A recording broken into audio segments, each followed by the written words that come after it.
Okay, and take two. We are live now, everyone. I apologize, I had some technical issues. Not sure what's going on again. This is my first time live streaming on YouTube, and really with this camera in general.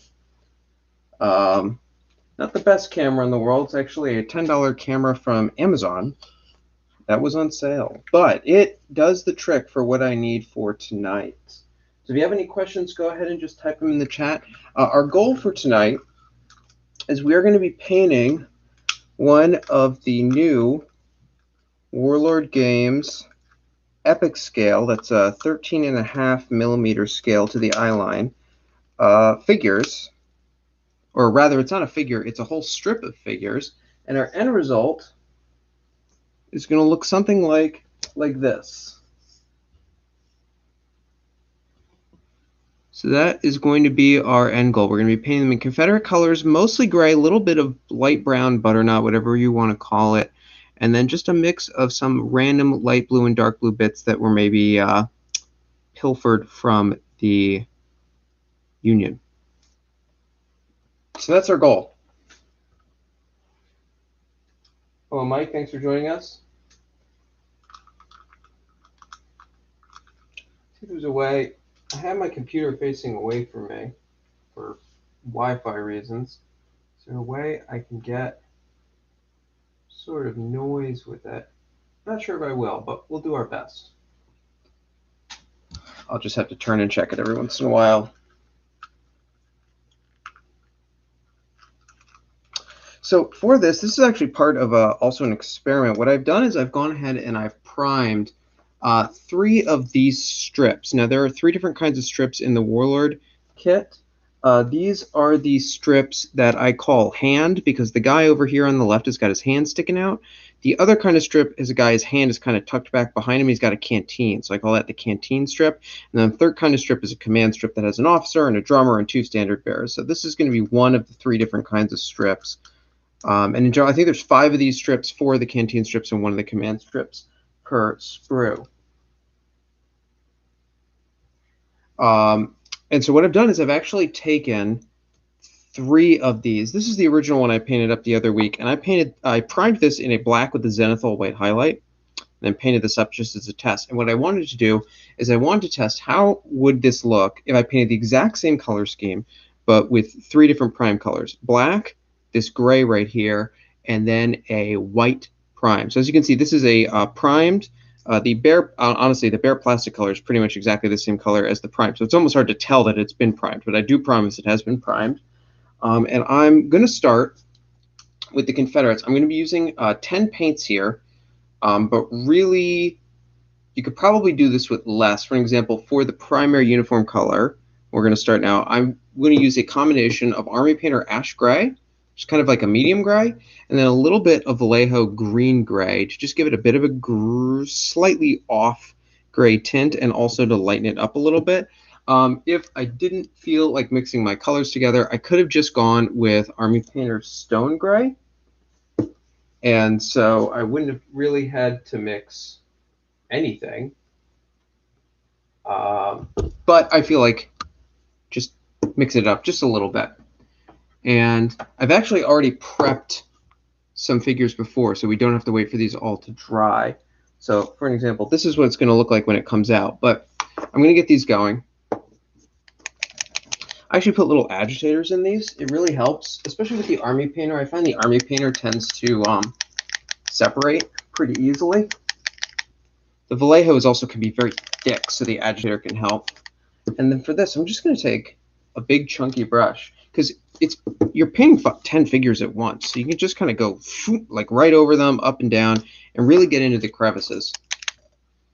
So I've got my wet palette set up over here. You can see I was doing a little painting earlier before. These are actually some of the colors we're going to be using. Got all the paints that we're going to need set up here, and then just a ton of light. And you can, I know you probably see a bunch of figures up back there in the background. That's actually also an American Civil War commission, but different scale. These are 10 millimeter figures from, I actually forget the manufacturer off the top of my head, that I'm doing as a commission for somebody.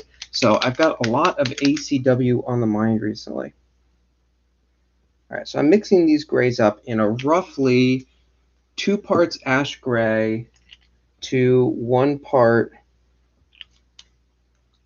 green gray, because I mostly want it to be this medium to dark green, medium light green rather. And then I'm going to put in a little bit of water. And then I also use a little bit of matte medium. In fact, I use Liquitex Basics Matte Fluid Medium. You don't have to, and I don't know why my camera has everything flipped like that, but my apologies. This is the first time I'm doing this. So I'm going to just put about a drop or 2 of water in there. Sorry, you can't see my wet palette at the same time. About 2 or 3 drops of medium. I find the medium, it thins out the paint without making it too liquidy, and then you lose all control. And this is the color I'm looking for, just this light gray color, like that. So from here, I'm just going to take this, just a big cheap brush from Michael's, I think, or Hobby Lobby, or I don't know, Home Depot. I don't know. I don't even remember where these came from. But we're just going to start by really just go to town. Cover their faces, cover everything. Doesn't really matter.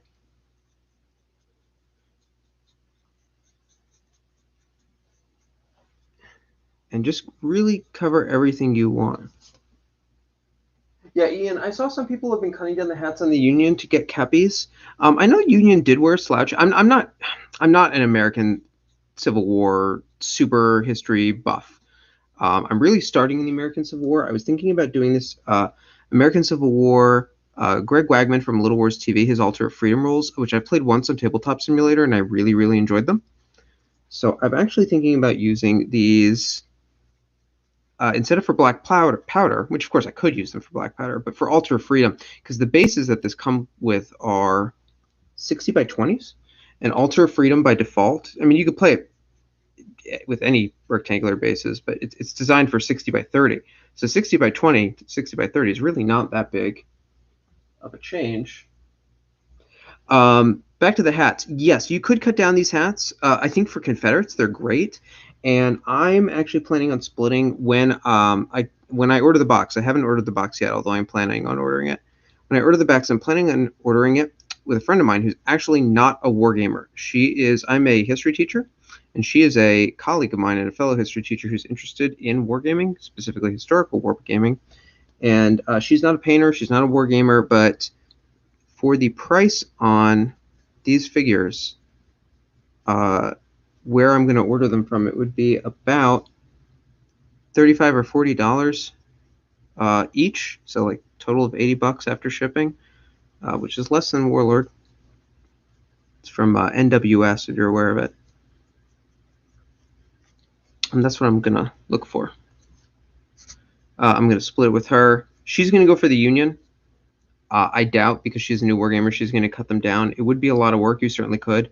I think for Confederates, you could absolutely just use them as are, because it's mostly such hats.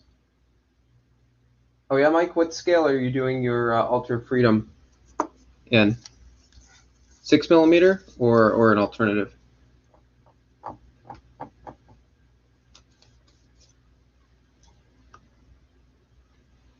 All right, so that is that. This is going to take a little while to dry.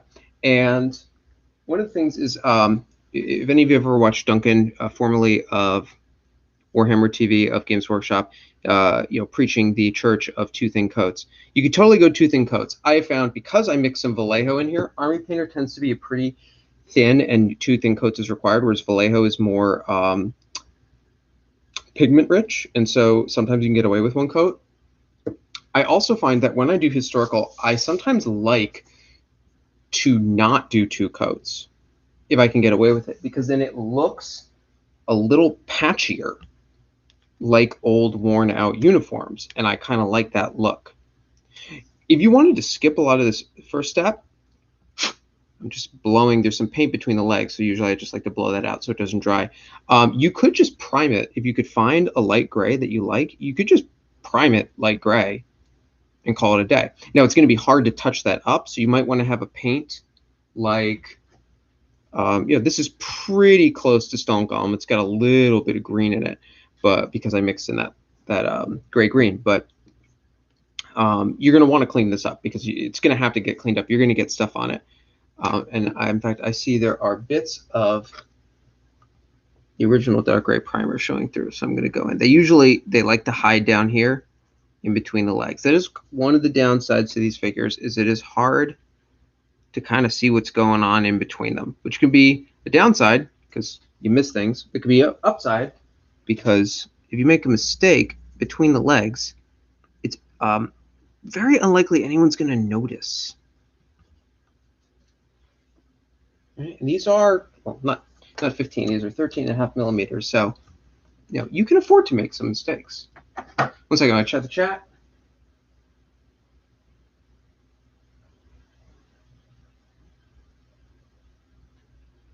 Yeah, Mike, 6 millimeter. Like I said, I was originally going to go 6 millimeter, but when Warlord announced these, I did a little math. And first of all, I like 6 millimeter is great for showing mass armies, but actually this is really great too, because at 60 millimeters across, you get 10 guys, whereas in 6 millimeter, you're probably going to get 12, and you get a little more detail. And for people who are just getting into the hobby, I think this is going to be really great.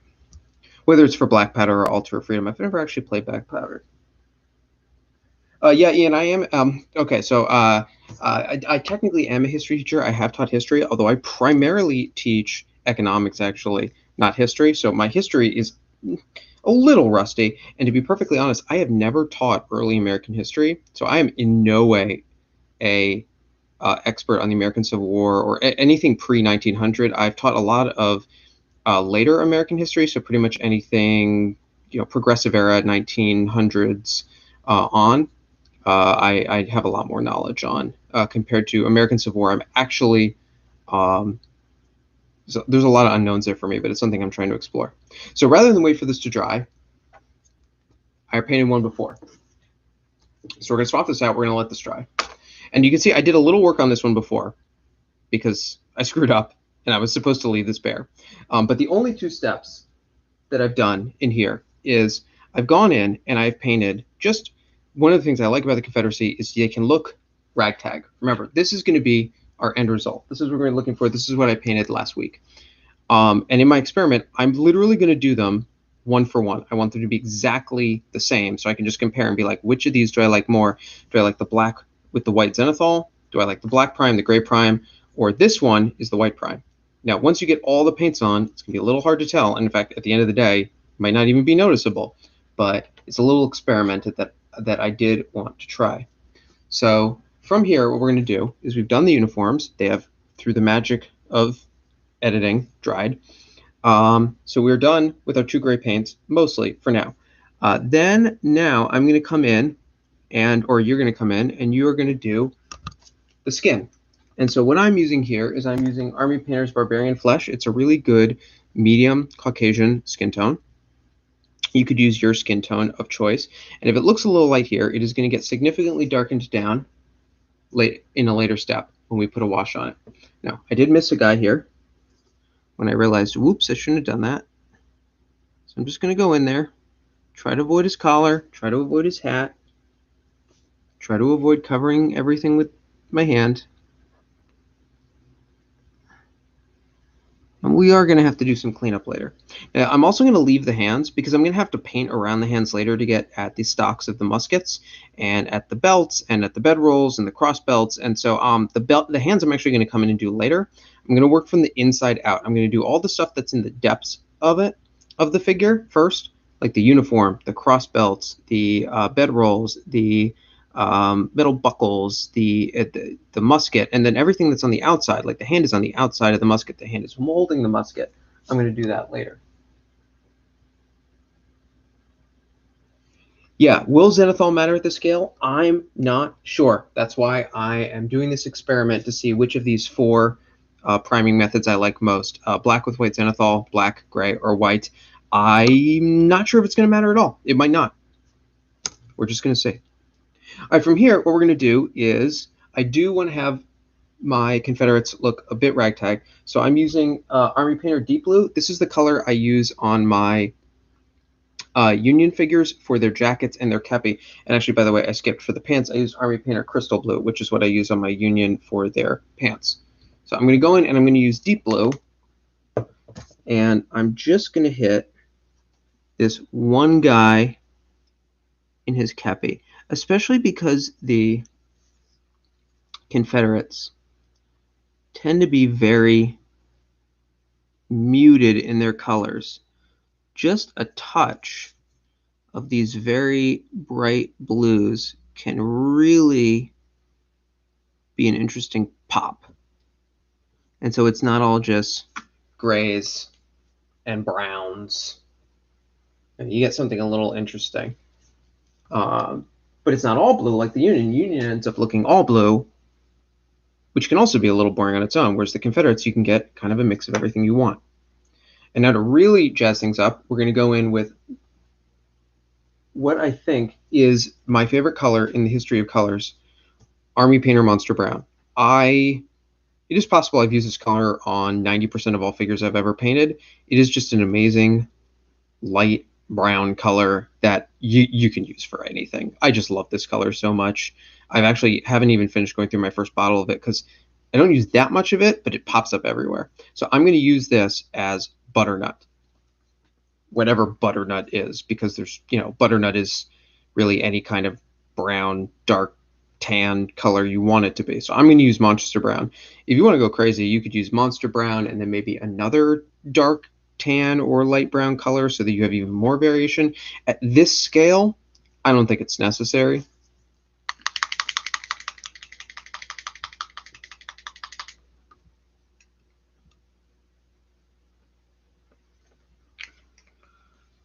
Again, I'm just going to mix in, off camera, I'm mixing in just a little bit of water and a little bit of the matte medium, which is unnecessary. It's a combination I happen to like. Mix up my Monster Brown. And then I'm just going to put my template right here because I want to match them.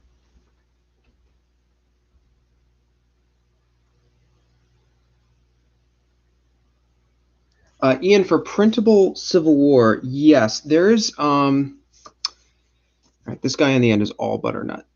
There is a Civil War Kickstarter going on right now for STL files. I forget what it's called off the top of my head, but there is one going on right now that I know a couple of people in the Little Wars TV Discord, which I think some of the people here are in, have backed. I have not personally backed it.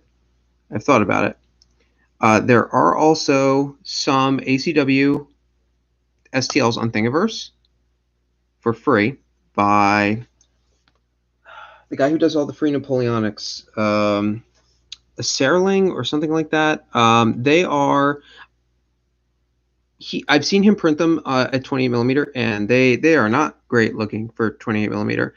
I think you could get away with them at 15 millimeter, and in fact, I've seen people post online a comparison of them printed out at 13.5 millimeter to these figures, and when you scale them down to only 13.5 millimeter, they actually look really good. I've also never painted with a camera in my way before, so this is kind of annoying. But we live and we learn. This brush, by the way, is if it looks huge, these brushes I got at Hobby Lobby, and they appear to have stopped carrying them, which is really annoying. I need to look for them more. It says they're size 8s, but honestly, brush sizes are completely arbitrary. I don't trust them because one company's size 8 is another company's size 4. But I use this so much until I get into the fine details because they actually, for cheap synthetic brushes, I think it was like $10 for 10 brushes, and I had a coupon, so it was half off. They're great. I only have one more I haven't used, and I'm still trying to find more of them because they're so great. I am going to switch down to a smaller brush. I'm pretty much only going to use 2 brushes this entire time. This big brush and then a small brush. They're both cheap synthetics. I do have good brushes, Kolinsky Sables, but I save them for really detailed 20 millimeter work. and that guy's hat too. I am going to use a third brush, but only because I'm using it for the metallic paints, and you don't want to use your brushes on metallic paints that you use on non-metallic paints, because it will get into the bristles and you can never really get the metallic flakes out. It looks like you will, but they're going to be in there and they're going to slowly damage the brush, and that's no good.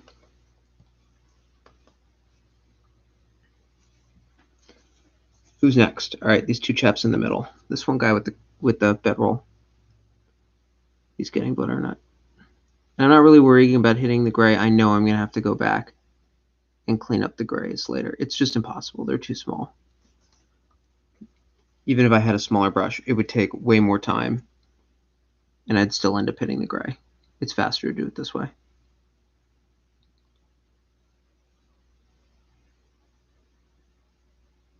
I'm also going to use this color as a hair color. In fact, all of my hair colors are going to be colors that I'm also using. So I'm going to have blonde, I'm going to have brown, and I'm going to have black. I'm going to hit my light source with my head. And they're all going to, so all those colors are going to appear on the figure, and you don't need even more colors. You really only need 10 colors for this, or less. I could have done 9, but I mixed my own gray uniform color because I'm difficult like that.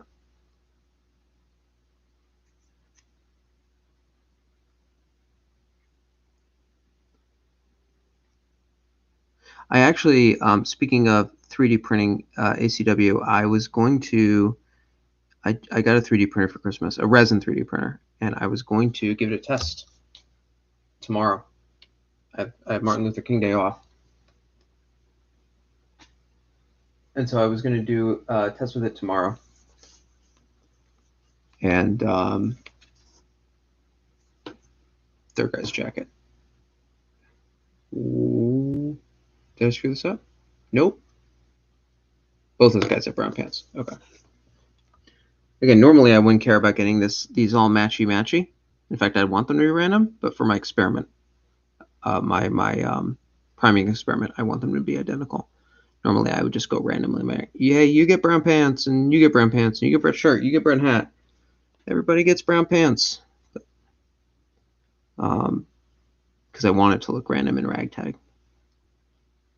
Whereas for my union, everybody looks identical.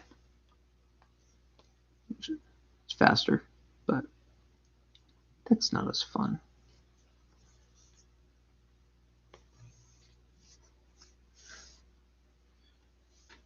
And two brown hats at the end.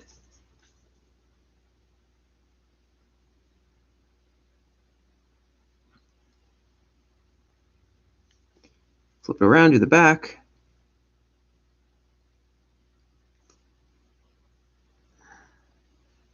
It's going to get on the musket. That's fine.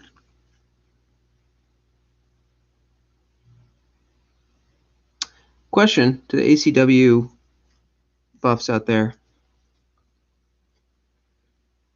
I know there were rifles by this time, obviously. How common were rifled muskets in standard line infantry in the American Civil War? Or were those really only specialist troops armed with rifles?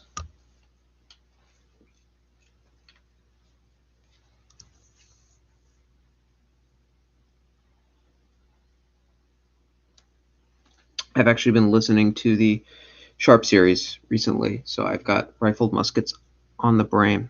All right, let's take a look. Who's getting brown? Now, we can look at beards. Some of these figures have really nice beards, and some of them are kind of derpy looking. This guy's getting a brown beard. Number 4.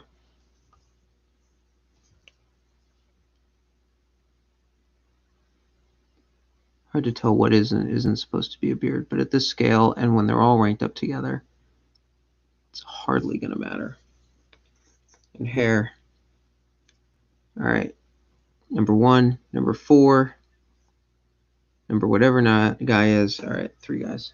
You know what? In fact, let's switch. At this point, I think we're going to switch to the smaller brush. Where's the smaller brush? Here it is. This is, again, just a cheap synthetic brush I picked up. It happens to have a good tip. Sometimes it's a bit of a crapshoot, whether it just has a good tip or not, and this one does. So it can go in there and hit. Try to avoid the hat and the collar,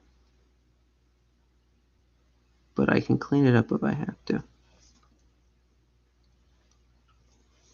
And then the first one and the fourth one.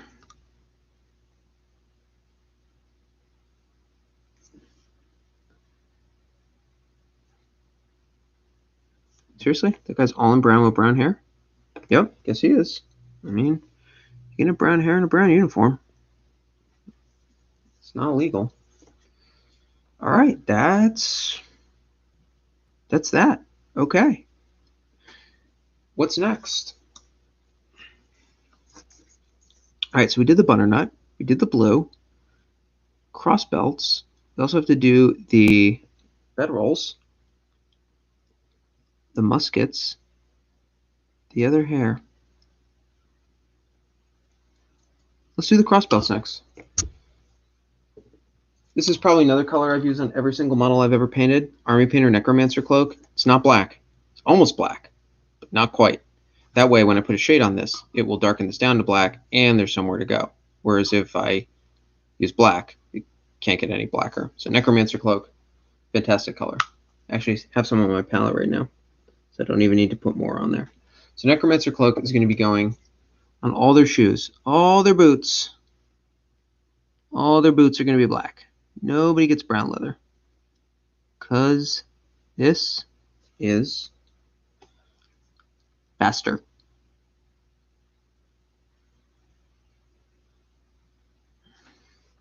And if you want to give some of your men brown leather shoes, just go through, do, half them one color, half them the other. Make it random. Use a different brown from whatever you use for butternut. Maybe something a little darker. You could probably use the same brown as the muskets too, since they're on totally different sides of the figure. As long as they're not right next to each other, it's really okay. I'm also getting a lot of black paint on the base here, but that's okay, because when these are based, that'll get cleaned up with whatever basing color I decide to use for the earth.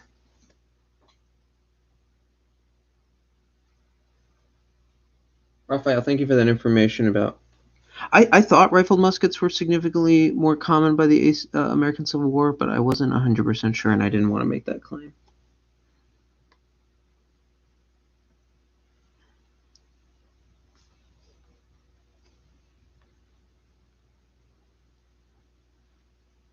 It's also faster, by the way. This is a trick I've learned when painting strips. It's faster if you just do the front of everything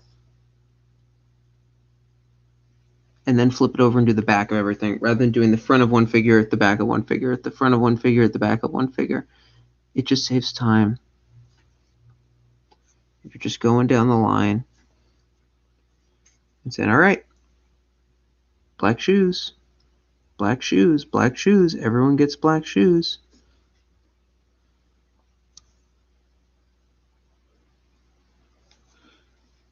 Everyone gets black shoes.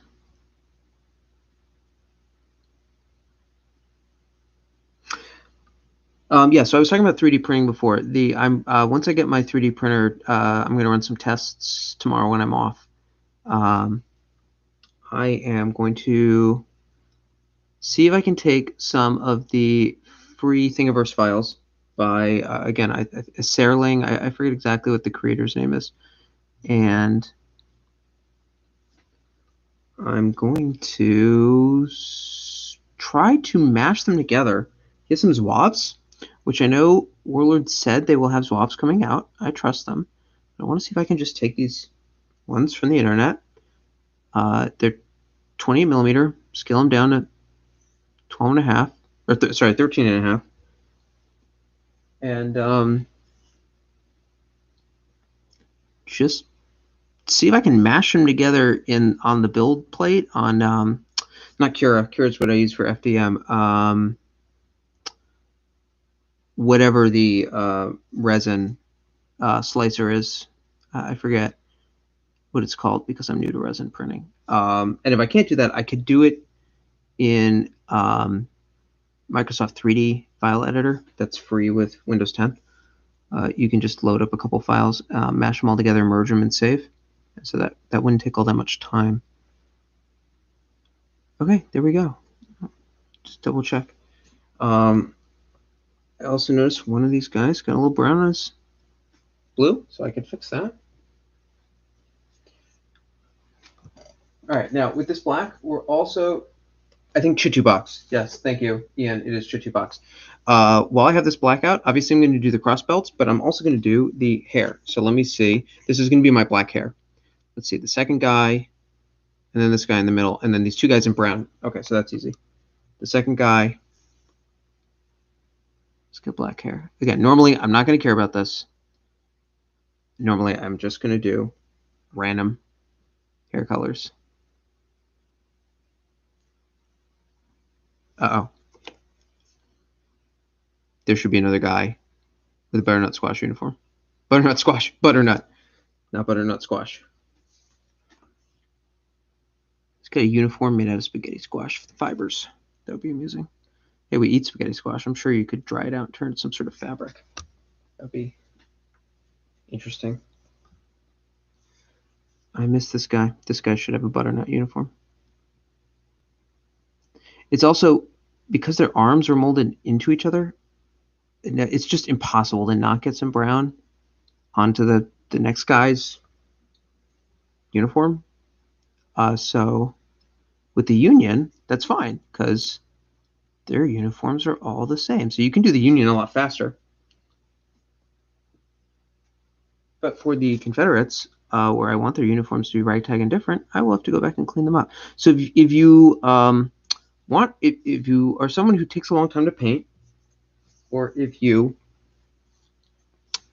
just don't want to take that much time in general, paint Union. It'll be faster especially if you're going with them all identical. Again, I'm not an ACW expert. I'm sure you could pull up some sort of Union regiment, battalion, brigade, company, military words. I can never remember what is what. I know platoon and the company are the small ones, and then after that, I really get lost. Above platooning, above company, I get completely lost. I think it's company and then regiment, and I think, and then I'm totally gone. Kind of historical wargamer am I?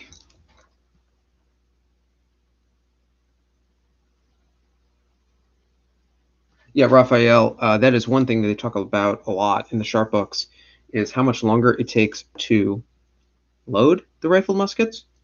And also because the powder goes into the grooves, they get fouled a lot easier. And so that is constantly coming up, that the muskets can fire at roughly 3 times the speed of a rifled musket. And that the rifles need to be cleaned out every so often with boiling water or other less savory methods involving an easily accessible warm liquid during battle when water might not be accessible. Richard Cornwell really likes to go into the details. All right, there's only one Blackbeard as this guy here. Okay, cross belts. This is probably going to be the thing that requires the most attention to detail. So obviously we have the cross belts in the front and the back, and then also the belt belts are going to be black. Or necromancer cloak. So I'm going to go in. I'm going to try to be careful. If I get some on where the belt buckle goes, that's okay, because the belt buckle is going to get painted over. And I will go in and clean that up. Also, just double check. Like this, that looks like a cross belt. It is a bedroll. It's not the end of the world if you paint it black. You can go back and repaint it, but just double check. That guy's still drying, so I got to fix that. Some of these guys only have 1 cross belt. Some of them have 2. And I'll get in there. If you get a little on the hand, it's not the end of the world. That's why we didn't bother painting the hand yet. Now, there's also some equipment these guys are carrying. Like, for an example, this thing. I think it's a bayonet sheath. Guess what it is going to be now? It's going to be black. That's a canteen. I'm going to paint that a wood color because I've seen pictures of the Confederates and their canteens are not covered. They're just plain wood. Could be a Union canteen. I could make it like a light blue or a gray. But if I made it gray, then it's going to blend into the Confederate uniform. So I want to make that a wood color. This is probably the most painstaking part of this whole process is the cross belts.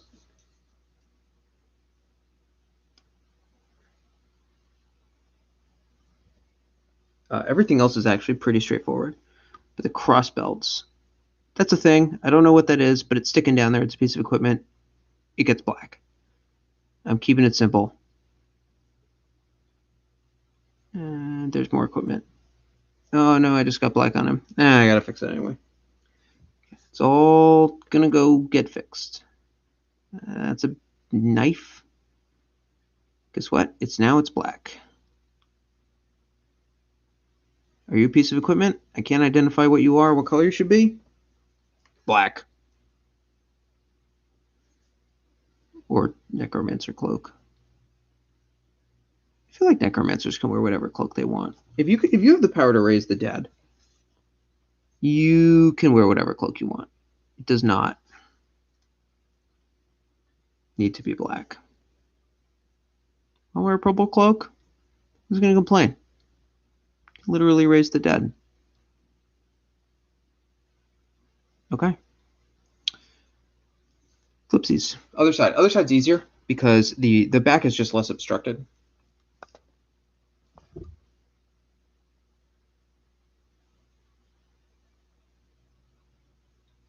Raphael, according to the Sharp books, not exactly primary sources, but according to the Sharp books, the yellow liquid that we were discussing was not about cooling the barrels. It was about unfouling them of powder buildup.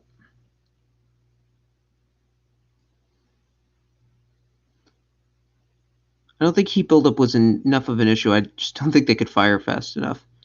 Unlike, say, a machine gun, where your barrel getting too hot to be properly fired and eventually like warping or breaking is an issue. I don't think Civil War era rifled muskets had that issue. I don't think they could fire that fast.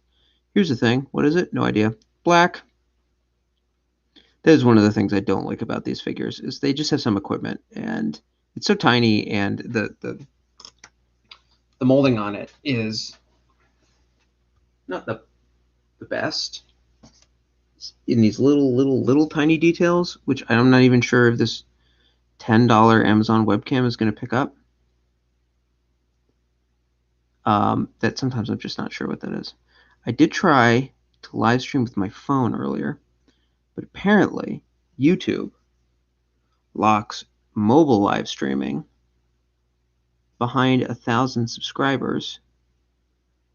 I guess there's a way to keep like anyone from just live streaming from their phone whenever they want, which I do get, but my phone is a better camera than this. Oh, I miss this guy's crossbelts. And now I'm dropping my brush.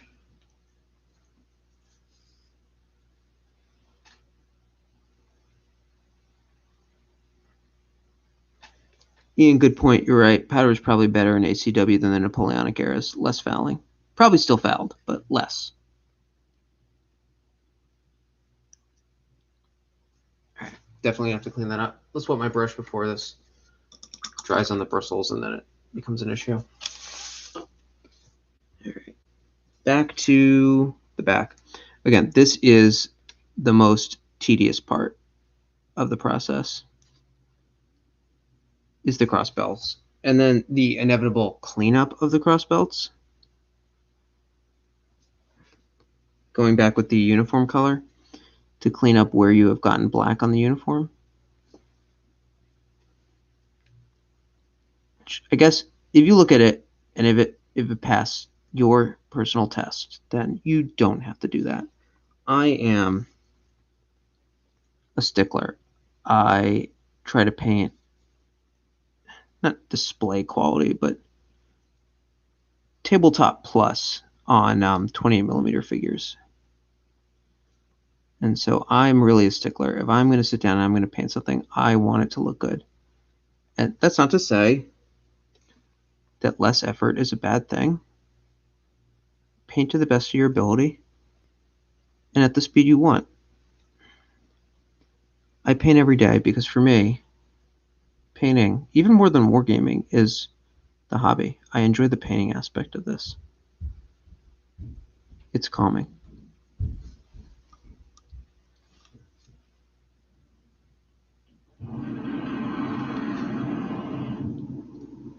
Yep, Ian, gotta clean your rifles. Eventually they will get dirty. I do not own any firearms. Nothing against them, just don't personally own them. I live in New Jersey.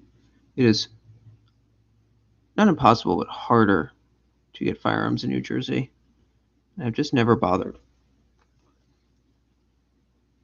I have fired them in the Boy Scouts and at firing ranges, although I don't really have a lot of experience cleaning them because I've never owned one. I've never read Turtle Dove, Ian. I know I like the Sharp books enough that I'm planning on reading his, I think he has ACW stuff. I'm planning on reading or listening, I mostly do audiobooks, to his ACW stuff.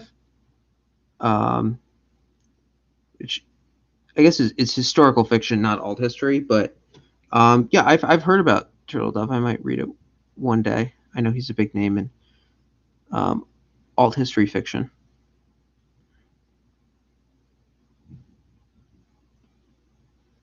Okay, I can tell you one thing about live streaming. My neck is killing me. This is not how I usually paint. Ian, you're Australian. I thought they have like no laws in Australia and it's just wild and crazy people in the outback shooting crocodiles and big knives and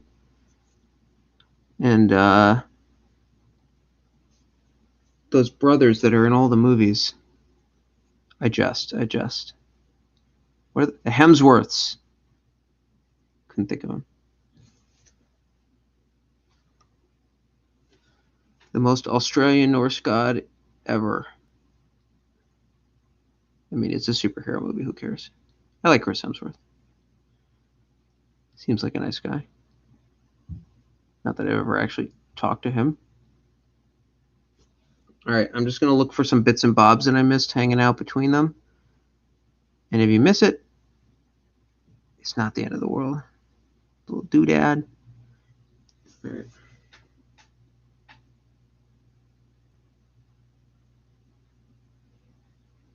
Ride kangaroos to work and all that. Do you ride in the pouch?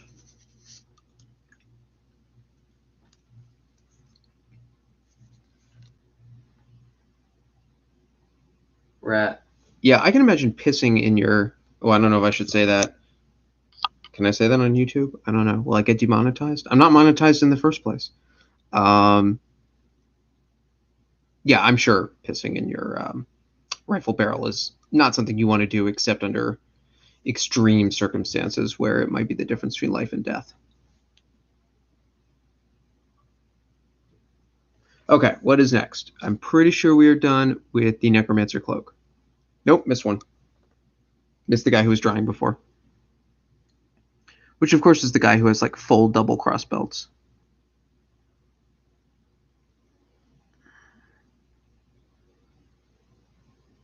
Yeah, I'm getting stuff all over the place.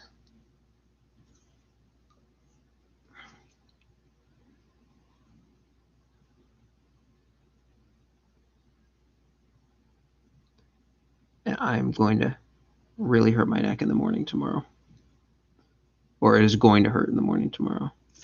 I promise I'm usually a better painter than this. All right, what is up next? The muskets.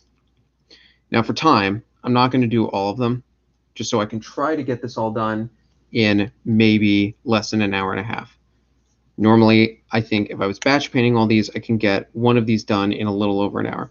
I'm use your wood color of choice. I like Vallejo's chocolate brown. I actually just picked it up. It was a gift for Christmas. It was actually a rust effect set, but it had this chocolate brown in it, which is, I guess it's supposed to be a really dark rust, but I just think it's a really nice brown. So I'm going to use it for the muskets.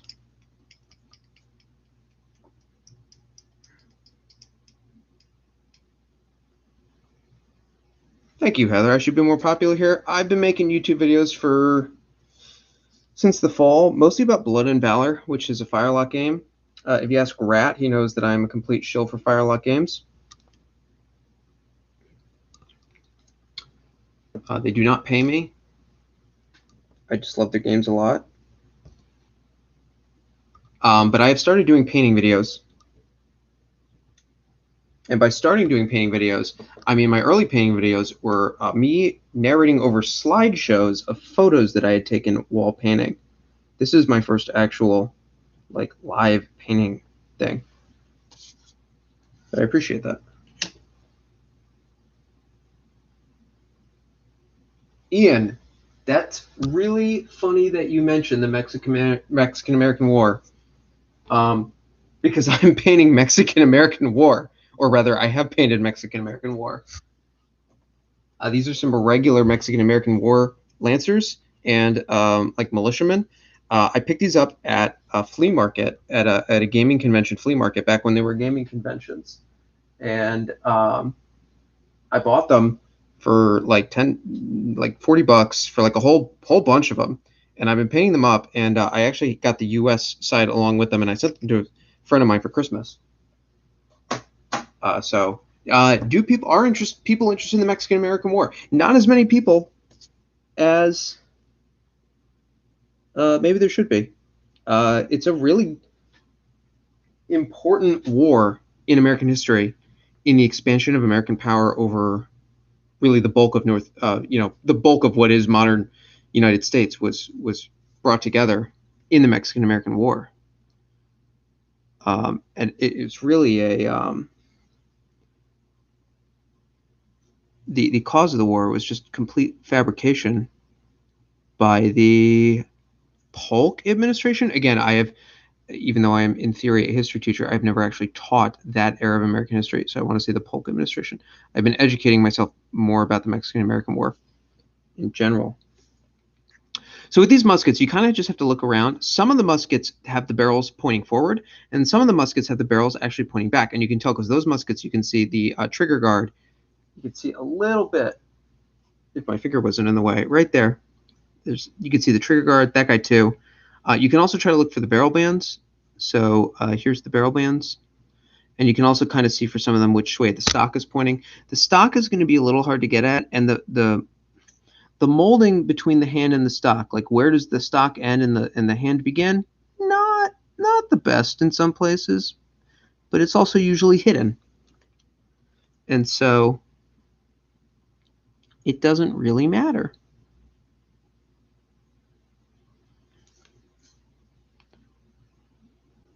As long as these are small, they're sub 15 millimeter. The look is going to be more impressionistic than exacting edge highlighting on every square inch of your Space Marine levels of painting. Not that there's anything wrong with that. I really enjoy that sometimes when I'm painting 28 millimeter, not when I'm painting 13.5 millimeter, which is just really awkward to say.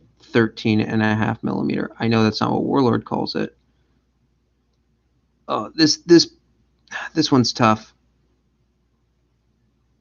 Yeah, I got it on his hat. I'll have to fix it.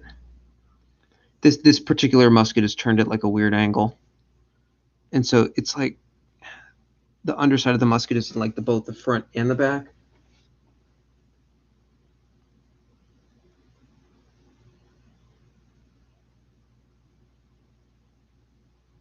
Yeah, Ian, the Mexican uniforms in the Mexican American War, it's like It's like Mexico is still fighting the Napoleonic Wars, and nobody called them to let them know that they were over.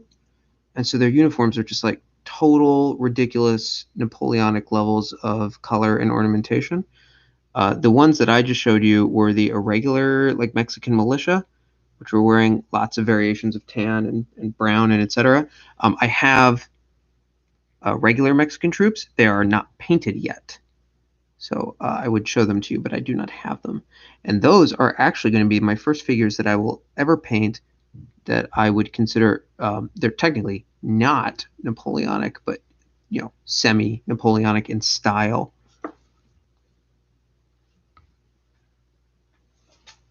All right, I'm just going to do one more of these. In fact, I'll do this guy over here at the end because you can see there's the, right there is the trigger and the trigger guard. So this one actually has the wood facing forward. There is some variety in these. They aren't all marching with their muskets facing the exact same way. Now we are going to be able to paint a whole strip of these by cheating because I painted a strip earlier and I applied the wash earlier so it could dry. So you don't have to sit here literally watching paint dry in order to finish the highlight stage, because that would be boring. I mean, technically you are watching paint dry, but really you're here watching paint be applied. All right, enough of that. At this point, I know what we've forgotten. We have two more things to do. Bedrolls in two different colors and then metal. So the bedrolls in two different colors. I'm going to actually paint the bedrolls.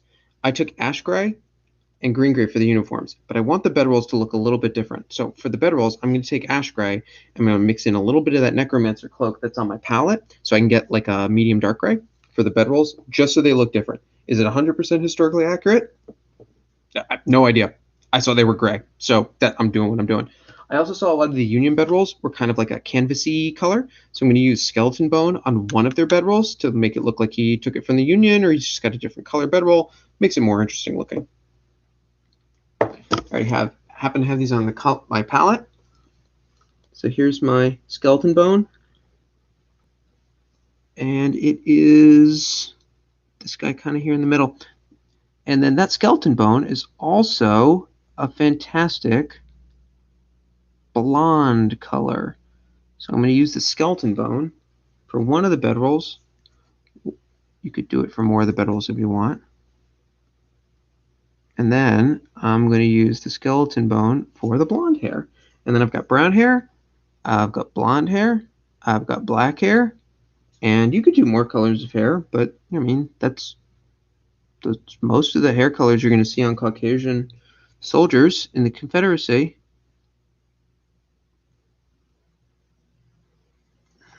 Probably go for different shades of brown, but at this scale, who's gonna know? If you want, you could want to do a dark brown. You could use the dark brown for your muskets as hair color. The problem is the hair and the muskets are going to be right next to each other, and so they'll blend together. So you might want to avoid doing that. All right, who doesn't have a beard because you're all going to be blonde? Or rather, who has a beard but it hasn't actually been painted? This guy? No beard. Already painted. No beard. No beard. Mustache. That mustache should be brown, though. Let's fix that. And if you can't tell that's a mustache, it's really tiny. This is what you get for not painting 16mm. I'm painting mustaches on guys. Or mustaches. Also known as mustaches. By the way, if you want to see the king of beards, I'm very envious. I've recently discovered the show called Escape to the Chateau. It's about this British couple that renovate a French chateau and live there, and they have a wedding and events business there, and it's amazing. And it's just about renovating this chateau that was built in the late 1860s in France, and it's like an American DIY house flipper show, except It's a French chateau. It's awesome. And the guy, it's a husband and wife team. The guy, his name is Richard Strawbridge. He's a former colonel in the British Army, and he just has quite the beard and mustache combo. Not like Civil War era levels of beard and mustache, but by modern standards, it's a pretty impressive beard and mustache.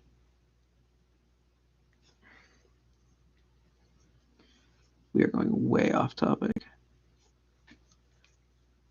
Ian, contrast paints. I'm not, so I have some contrast paints. I have 3 contrast paints. I have Black Templar, I have Blood Angels Red, both of which I've used on some Warhammer orc figures, and then I have Apothecary White, which is their white gray one. I'm sure someone's going to do these in contrast. They're so tiny. The problem with contrast paints is they're very hard to control.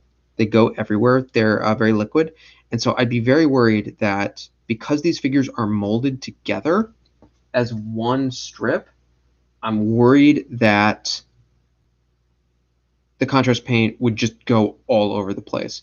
I don't have the contrast paints to experiment with that. I'm sure someone's going to do it.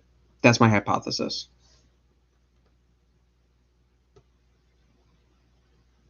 Yeah, it is a serious beard. I finally grew a beard in my early 30s. I'm still in my early 30s. It took that long for me to get to the point where I could grow a beard. I come from a long line of not particularly hairy men. This is why you sign on to watch these live streams, is to hear me talk about facial hair. All right, what is left?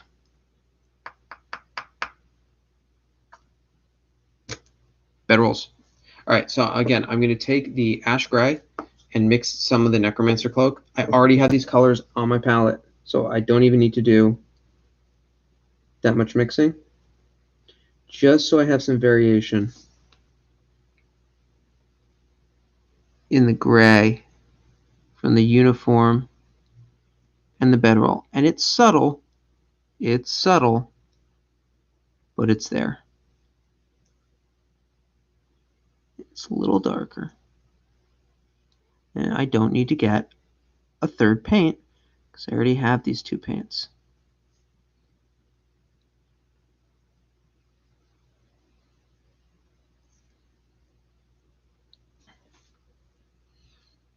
All right, for the sake of time, there's only one more. I'll do all these.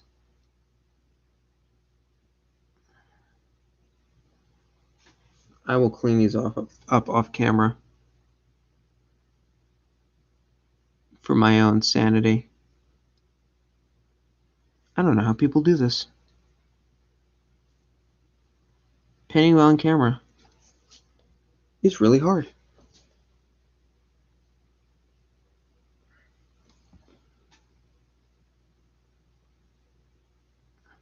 It's really, really hard. All right, there's one over here. It's got, I definitely don't want that to be brown. You could go in, make some of these brown if you wanted. You know, I wouldn't do a brown bedroll on a brown uniform jacket because they'll disappear into each other. But if you did a brown bedroll on a gray uniform jacket, that gives you some good contrast so you don't just have this big mono color.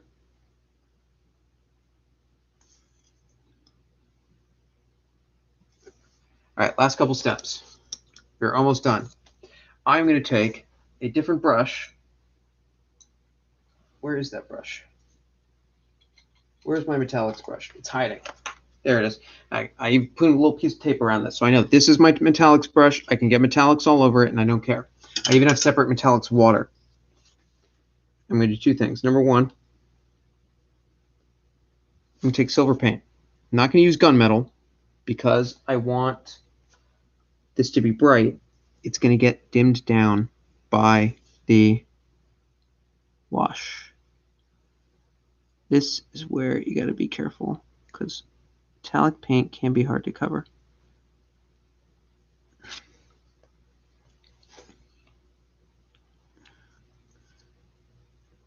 and then the end of the barrel. I'm just going to do these 3 rifles that I actually painted. The rest I'm going to skip for time, and we'll fast forward to the one that I have already painted.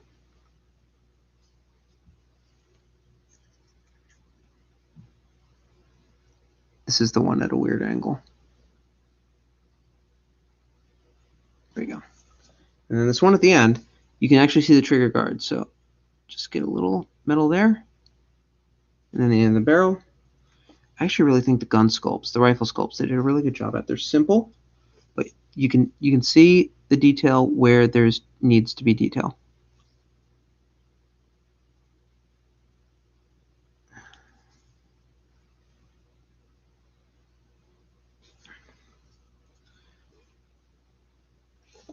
All right. All right, last steps. Again, I'm not going to do this on all of them. Belt buckles. So there's belt buckles. I'm using weapon bronze. Oh, and for the silver, I was using plate mail metal, but any medium silver will do. The belt buckles are sculpted on there. They could be a little hard to see. And then some of them have cross belt buckles.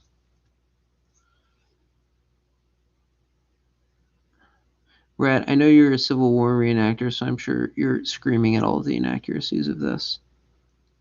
On behalf of Warlord Games, who I do not represent in any way, our apologies.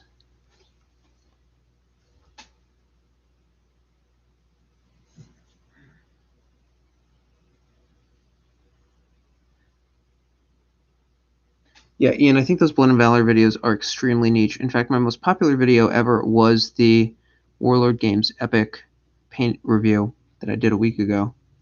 I don't want to say it made my channel explode, because it didn't, but it has more than doubled my subscribers to like 90, which is not a lot, but it's more than I had. Yeah, Blood and Valor I think is just niche. I still have one more of those videos to go, the Americans and the Belgians, which I have just been putting off. All right, last thing is going to go in and do the skin on the hands. But you really just blob it on there and try to avoid getting it on the uniform or the musket.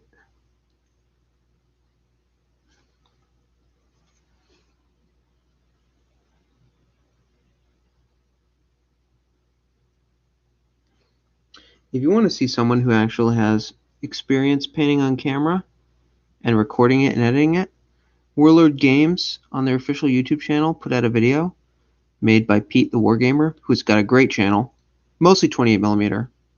He has some 15mm for sponsored stuff for Battlefront, for Flames of War. I'd recommend his stuff. He painted these for Union and he painted them for Confederate. All right. I'm going to stop here because the next step is washing. And I'm not going to do that on camera because it takes forever to dry. But here's the washes you can use. Here's what I'm going to use and what I'll recommend. So the simplest thing to do is just go with a brown wash. Army Painter Strong Tone, or you go with Citadel Games Workshop Agrax Shade. I personally use something called Alley's Magic Liquid, which is a custom mix of other washes. ALY''S, Alley's Magic Liquid or Alley's Brown Liquid. I've seen it called both things.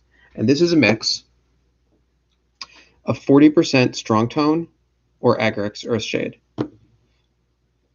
40% Light Tone or Seraphim Sepia, 20% Quick Shade Wash Mixing Medium or Lamian Medium, and then finally a couple drops of Blue Tone to make it a little cooler, because these are very warm colors, and so to cool it down a little bit, I find this to be practically a universal wash. It's kind of amazing, especially at these small scales where I can't go in and be like, oh, well, I'm going to do a black or a blue wash on these pants, and I'm going to do a black wash on the cross belts, and I'm going to do a light black wash on this and a flesh wash on that. It's too small to do that.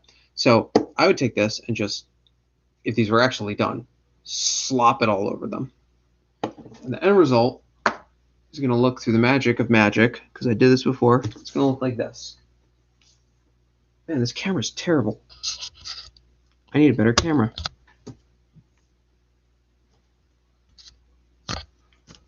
And from here, we're just going to go in and do some real simple highlights. Real simple.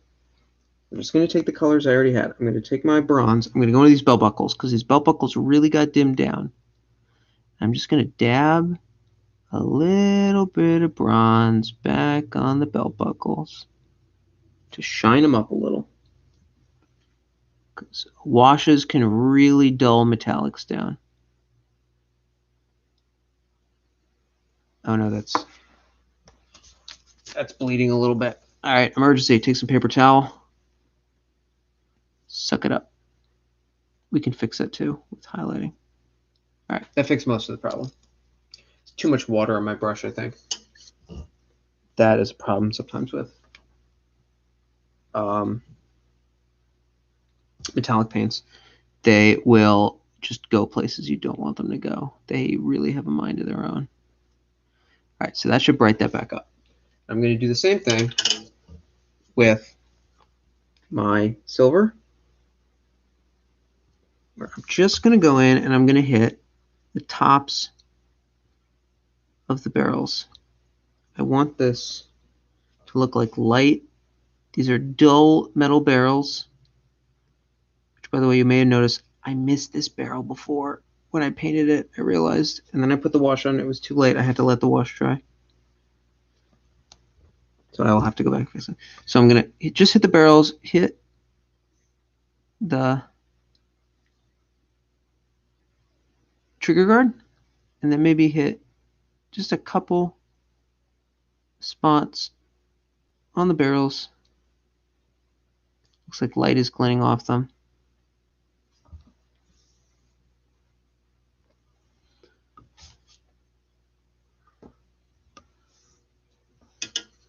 The highlights actually don't take that much time. Like I said, when I first painted my test, it took about an hour to do all the base coating and the wash, and then 15 minutes to do the highlights. So real quick. Now I'm going to go in and grab my tiny paintbrush. I'm going to grab some flesh tone. Now I'm not going to hit the faces because the faces are all hidden behind beards and hats, and that's just going to make a mess. But I'm just going to hit kind of the tops of the skin.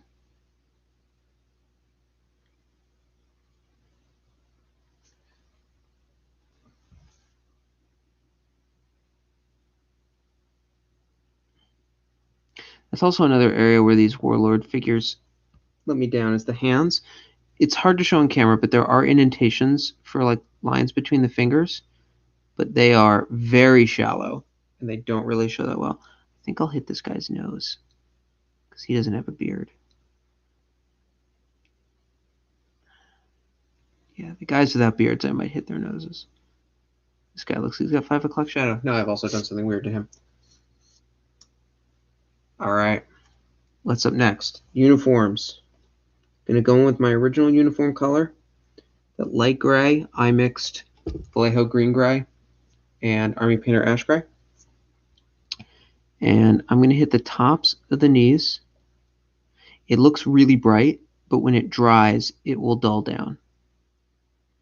We hit the top of the pants. That pant is kind of in shadow, so I'm not going to do quite as much. You also notice on these figures, I forgot to do their boots. So their boots are not painted right now. In my rush to get this ready before tonight, I forgot to do their boots. Here we go. Flip them around. Do the same thing in the back, but now, because this part's in shadow, I'm going to do the bottom. Because they're all marching forward. Avoid the inside of the knee, because that's going to be in shadow. It's going to be crinkled a little bit.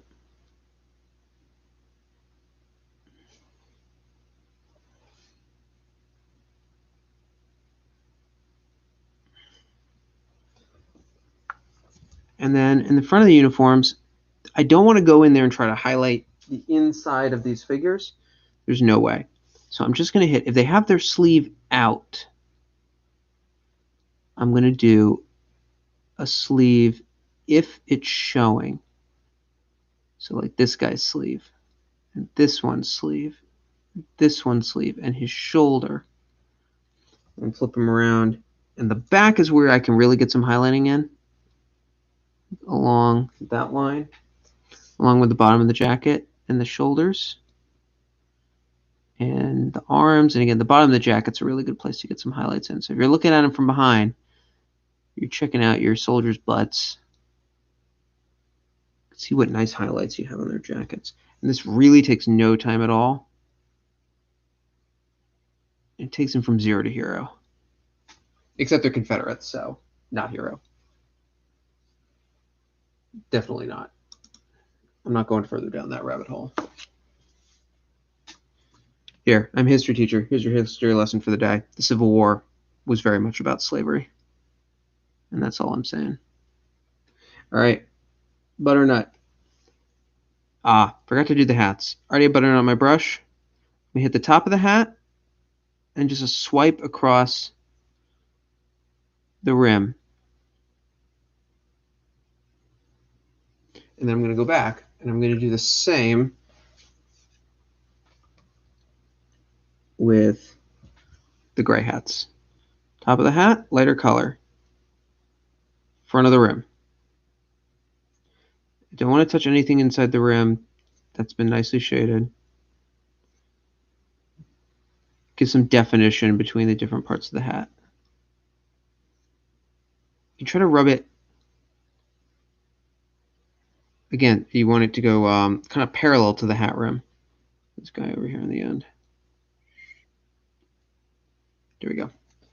And do I want to do the back? Yeah, I'll do the back a little bit over here. You want your enemies to think that you're well dressed when you're running away from them. You don't want them to think you're slobs. Gotta highlight the back too. All right, we are almost done. Back to the butternut. Pretty much the same thing as with the brown. The legs, top of the legs. If you want this to be a little bit brighter, you could mix a little bit of a very bright color. Not quite white. I use mummy robe. It's a very bright off-white. Or I just picked up some Vallejo ivory the other day. It's a little yellower than mummy robe, which is a little browner. So you can use either of those. Mix it into your monster brown or your light brown of choice. Or just have a lighter brown.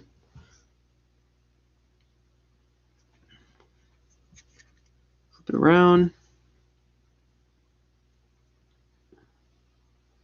The ones on the edges, you might want to put a little bit more effort into them because you will see them not just from the front or from the back, also from the sides. So you can spend, if anyone's going to get looked at first, it's your guys on the corners.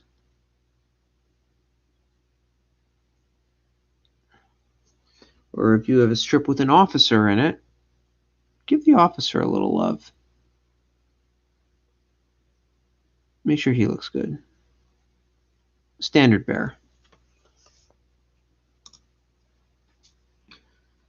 All right. Last but not least, grab my light blue for my handful of guys that have light blue pants.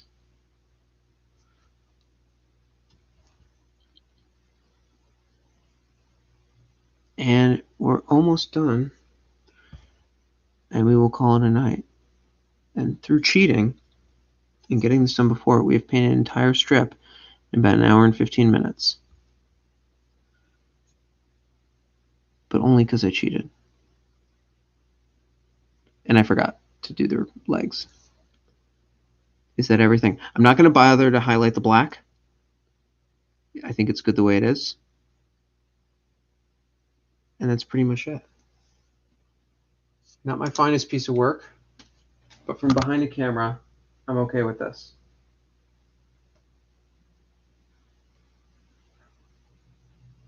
All right, ladies and gentlemen, that is about it for me for tonight. I think I'm going to log off. Your end result going to look more or less like this. I'm going to have to go back in and clean these up a little bit. Forgot to paint the shoes. Not really sure how I forgot to paint the shoes on them. Just did. Forgot to paint one of their barrels.